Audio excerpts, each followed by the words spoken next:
కళ్యాణ్కి అమ్మాయిలు పిచ్చి అని చెప్పి రమ్య చెప్తా ఉన్నింది. నాకు రగిలింది చూడు బాబా.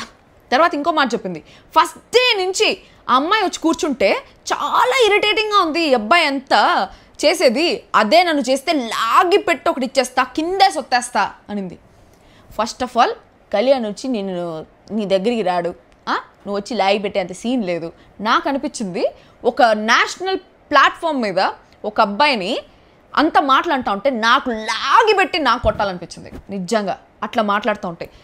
గోక్కునే వాడికి ఏమి లేదు, గోకించుకునే వాళ్ళకి లేదు, కందగలేని దురద కత్తిపేటకి ఎందుకనేసి నాకు అర్థం కాలే. ఇంకొక పాయింట్లో, ఇది లైవ్లో జరిగింది, ఎపిసోడ్లో వేయలేదు, ఈమె మాధురి కూర్చొని ఆయన సోల్జరు చేసే పనులేంటి గోకడాలు గీకడాలు ఎందుకు, తనుజాకు ప్రాబ్లం లేదు, కళ్యాణ్కి ప్రాబ్లం లేదు, చూసే ఆడియన్స్కి ప్రాబ్లం ఉందో లేదో అది మా ఇష్టం. నువ్వు ఒక కంటెస్టెంట్గా పోయినావు, నీకెందుకు ప్రాబ్లం, నీ గేమ్ నువ్వు ఆడుకోకుండా.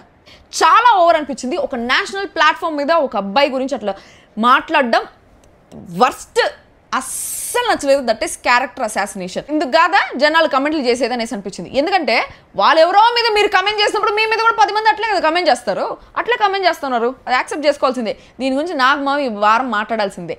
అమ్మాయిలు పిచ్చి అనేది ఏంది, సోల్జర్ అయ్యుండి గోకుతాడు గీకుతాడు అంటే సోల్జర్ గోకూడదా? సోల్జర్ అయితే అమ్మాయిలు ట్రై చేయకూడదా? సోల్జర్ అయితే ప్రేమించకూడదా? సోల్జర్ అయితే పెళ్లి చేసుకోకూడదా?